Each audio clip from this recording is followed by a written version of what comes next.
This is the Bob Davis Podcast YouTube channel, and I am in Quartzsite, Arizona, where the authorities here at the BLM, the Bureau of Land Management, LTVA, long-term visitor area, have decided to petition for a massive increase in fees, $600 for 7-month stay here, 8-month stay from September to April.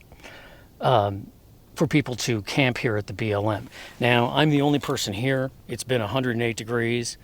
It's crazy, but in a month or two, this entire area behind me will be full of vehicles, and all around me full of vehicles. Thousands of vehicles here and thousands of vehicles in the LTVA across the way, as well as thousands of vehicles down at the other one and thousands of vehicles at yet another LTVA grouped right here on the western edge of Quartzsite. And this is where everybody comes. Other people go to dispersed camping sites where you can stay for 10 days without paying. This has what they like to call amenities, which is to say that they have garbage service, and they have vault toilets, and they have water service on one side of the park. So what I want to do, I'm hoarse because I've been fighting the heat all day long, just so you know. I'm exhausted, but I had to do this. So my friend Robert, who is also Dark Nomad, D-A-R-Q, Nomad on YouTube, we both decided to do videos about this. And I think that those of you who come to Quartzsite and you do videos, you should do a video as soon as you get here, because what they want is they want to know what we think, but they want you to submit your comments on their website. And unfortunately, I don't think that's going to do anything. So we're going from $180 for a seasonal stay, so September through April, to $600 in 2026. And I think that's ridiculous. I'm going to tell you why here very shortly. But first of all, I want to read this little piece of paper that they gave me today at the kiosk over here. When you go up to get your sticker to stay, they don't start handing them out till September 15th, but they went through this whole thing and said it's going to be 180 this year, but next year it's going to be 600. Here's this piece of paper that says we want your input, and I want to read it to you very quickly because I think it's there's a lot to unpack here. To continue providing a quality recreational experience for visitors, the Yuma Field Office has issued draft recreation business plan fee proposals for its long-term visitor areas, LTVA, and amenity sites. Proposed fees for winter months, September 15th through the April 15th period, $600 long-term individual special recreation permit for 7 months, and if you want to stay for 30 days, it's $200. And then we go down and we've got proposed fees for non-winter months, which nobody cares about because it was 116 the other day, 113 today, 108 today. Nobody wants to be out here when it's 123 degrees, let me tell you. Right now it's probably 101. And it's wonderful. I'm glad I'm here. I wanted to get down here because I haven't really been able to enjoy any heat this summer in Wisconsin. So being here, well, this is a little more than the doctor ordered. But anyway, nobody wants to be here in the summer, least of all the people from Quartzsite.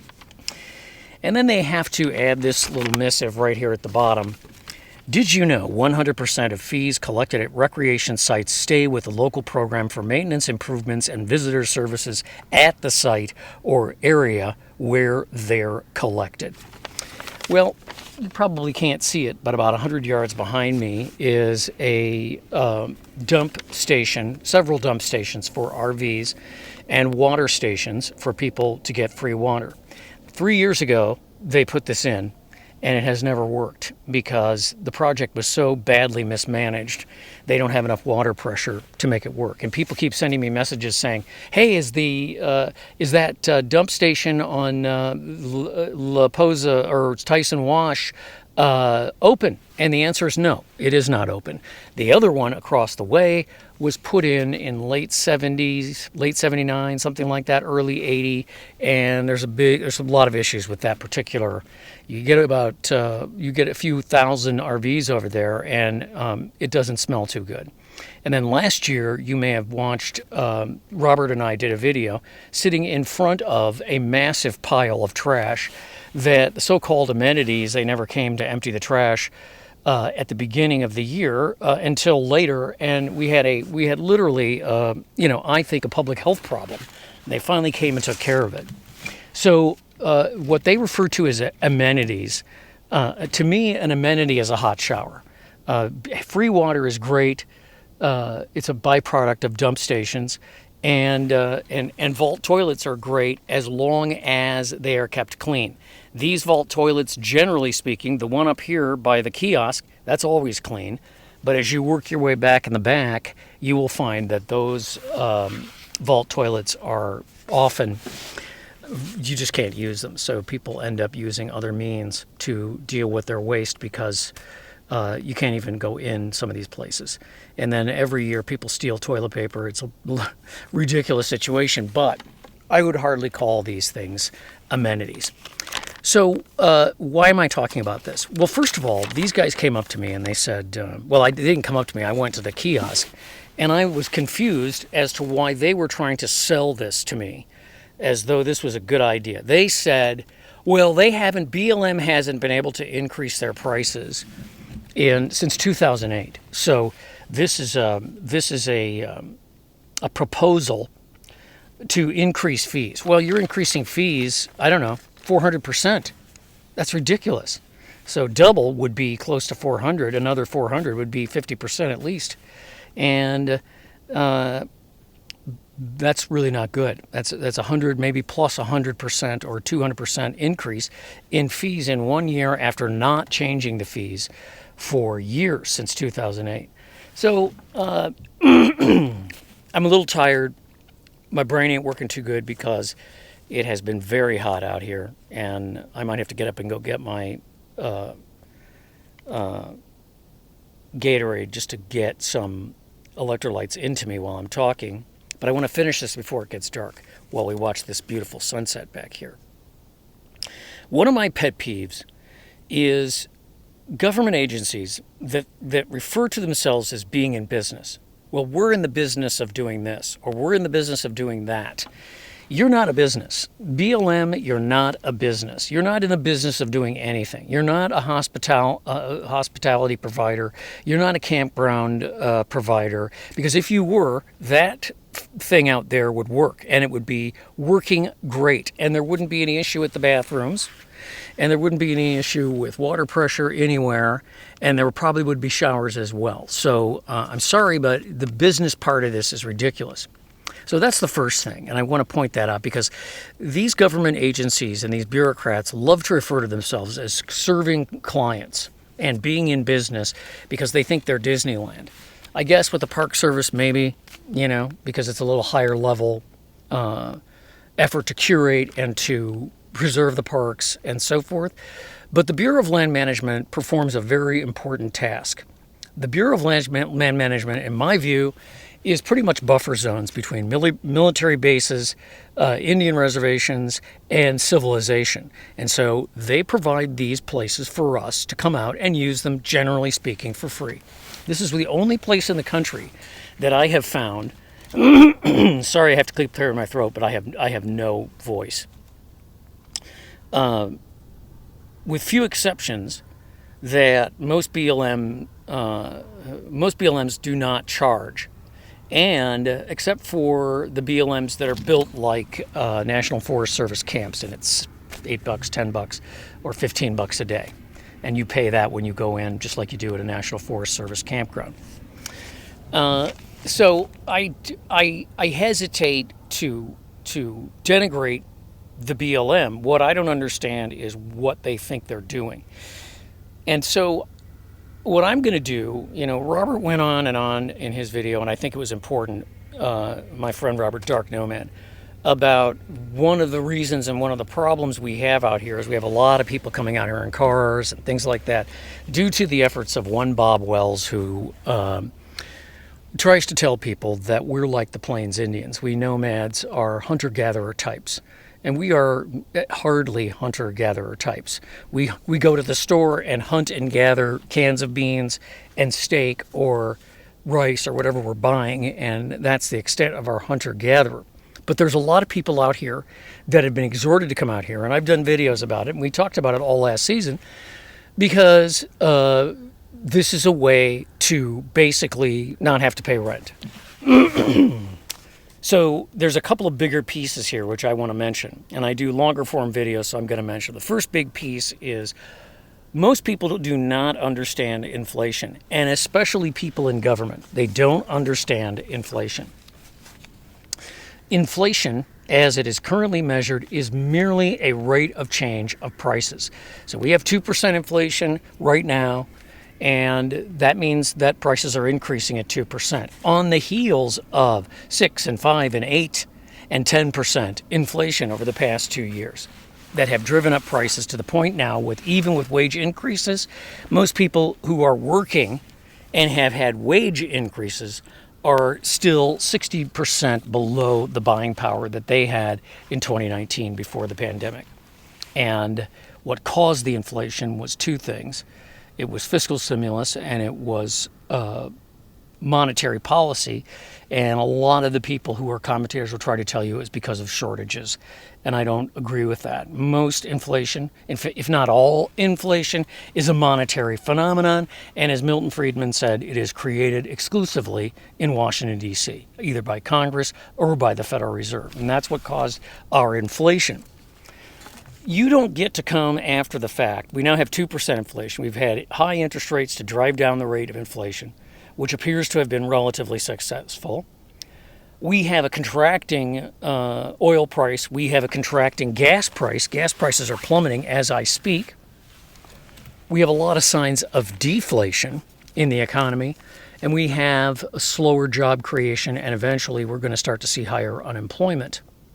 So to raise your prices 600, 400%, from $180 for 7 months to $600 for 7 months, just defies any reasonable idea of what they should do. When you ask, well, I want to go on this website, they have a QR code that you're supposed to scan that, and then you go on the site. I'll put a link up to the site, but this is the thing. You're going to get nowhere with this, because what they're trying to do is say, we asked people, and this is what they said.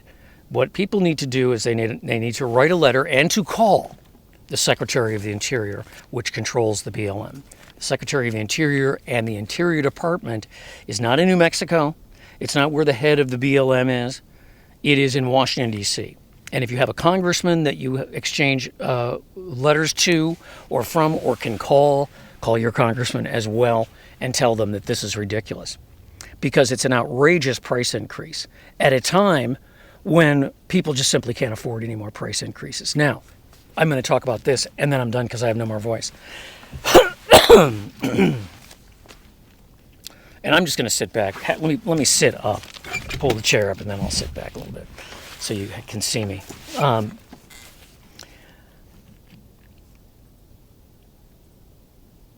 There are a fair number of people in this economy who are going to fall down the rungs and into the abyss. They have very limited skills to take to market, and they have never earned a lot of money. Doesn't mean they're bad people. They're good people. They work hard, but they don't have the kind of skills that they can't become a social media director or a security salesman, or they didn't graduate from Harvard or Yale with a business degree, and they're not a lawyer or something like that, and they're not in the managerial class, for lack of a better term. These people are right now absolutely struggling. And if you disbelieve me, you go into a Walmart in some of these working class towns like Del Rio, Texas, or there's no Walmart in Gila Bend, but that's a good example. Or Walmarts in small working class towns like Ely, Nevada. Oops, sorry, I messed that up. See, I can't see what I'm doing now. And you're going to find that Walmart has created a dump, which is where most of the discount stuff is when you walk into the store. And in some stores that I've been to in some of these towns, it's filled with white bread and peanut butter and jelly. And if you look at the carts, you will see an awful lot of hamburger helper and peanut butter and jelly, because that's what these people are eating. That's number one. Number two, if they start losing their jobs, what do you think they're going to do? If they have any awareness, they're going to come out here. Now, they can't afford $600 a month. In fact, Robert pointed out quite aptly that you have a lot of people who are on Social Security, let's say $800, $900 a month, who simply cannot afford a $600 LTVA fee. But I'm speaking specifically of the people who are coming out in their cars. They're not going to pay, but they're going to come out anyway. And then since this is their domain, you are not going to be able to get rid of them, because they're going to claim that this is their domain, that this is their domicile. So you're going to have problems getting rid of them. There's a lot of problems in these LTVAs, and it has nothing to do with the amount of money being charged. You take $180 and multiply it by thousands, because that's what you're dealing with from here to Yuma when it comes to RVs and, people who have enough money to pay $180. There's plenty of money to operate this location, and they can't even get the jumping station over here and the water station over here to work. So that tells you a little bit about their level of competence. So I would say not only should there be no price increase, they should actually consider dropping it to $160, because I feel like we are going to have a substantial reduction in prices, and it's just starting. Now, it may not continue, but I think we're going to go the other way on prices. I said this 2 years ago in several podcasts. People thought I was crazy, but now we're seeing WTI crude at $68 a barrel. And Brent, which I thought I'd honestly never see, at $71 a barrel. We're seeing a reduction in gas prices across the country. And we're seeing actually prices starting to come down. So why is BLM raising the cost to the customer when prices are starting to go down? They missed the boat, is what happened. Because these people aren't very smart. They don't really think. I hesitate to call them bureaucrats, because that implies that they know what they're doing. And I've heard it from BLM people, let alone, people who are not BLM people. So be prepared when you come out to Quartzsite this season. You're going to get this letter when you get your ticket, your $180 ticket, and they're going to get you to go on to their website and comment about how you feel about the $600. And don't be nice. In fact, not only don't be nice, I will put links to the Interior Department and phone numbers, because there's no point in sending them email. They're not going to get it. You can send your congressman an email, because they have to read their email and they have to take note of it. But the Interior Department's not going to get your email. But if you start calling the Secretary of the Interior, and hundreds of people call, and more people do videos and post the numbers for the Interior Department, and for also congressmen on the Ways and Means Committee, and the congressmen that have to do with the Department of the Interior, Agriculture, and so forth. If they start getting calls, they're going to start saying, why am I getting calls about some BLM in Arizona? What the hell's going on down there? And then they're going to see this and go, well, that's just ridiculous. You missed the boat on your price increases because you're not in business. You think you are, but you're not. And you turn around and in one fell swoop, you want to go from $180 to $600. You think about that. $600 is health insurance. $600 is not health insurance, but dental insurance. $600 is my insurance for my vehicle. That would give me, I could get liability in addition to, I could get not liability, but collision. I have liability. So $600 is a lot more money than $180. $180 you can see blowing at Walmart or something. But if you went to Walmart and spent $600, you'd be like, what did I do? What's wrong? So I think this is ridiculous. I'm not trying to attack the guys at the kiosk. I know they're just employees. They're making plenty of money on the people that are here. There's no dearth of cash, because if there was, that thing behind me, which you really can't see now, but that's the dump station back there, that probably costs millions of dollars, and it doesn't work. And nobody's done a story on it. No newspapers come out and looked at it and said, why did we waste all this money, or what did you guys do? Nobody's been called out on the carpet on it. There's been no accountability. I just want to say one more thing and then I'm done. My suspicion is that the businesses in Quartzsite have not been fully informed of this. And if they were, and they should be, and I will certainly do my part, they are not going to be happy, and they're going to voice their concerns. These businesses that are erected every fall to serve the thousands and thousands of RVers and van life people and schoolies and God knows what else are hard scrabble businesses. Most of them fail. You really got to know what you're doing. You got to have the big laundromat like Jerry, or the Wood, or some kind of a concession that allows you to, make some money and do some good business throughout the period of the time that you have, which is 7 months. If you raise the LTVA price, that's going to cut their business at a time when we're going into a slowdown, more than likely. I don't know how serious it's going to be, and I don't want to make this an economic podcast. We're already seeing lower prices. I mean, I think the biggest thing, the oil price reduction and the gas price falling, is of great concern to most economists. For people out here, we love it. But most economists usually look at oil as a chief indicator of the economy. And plummeting oil prices, plummeting gas prices is not a good sign. So at a time that they can ill afford it, these guys are raising their prices 400% or whatever it is. I mean, that's ridiculous. It's just completely ridiculous. So write to your congressman, call the Department of the Interior, and don't talk to a secretary. Tell them you want to leave a message for the Secretary of the Interior. And I'll put links and tell you who it is and everything else when I post this video. Now, I'm going to do a video when I get a chance, when it's not windy, on podcast 1145, which I just posted, which has to do with Montana and Yellowstone and everything else, and we'll get to that. So thanks for watching. Thanks for subscribing.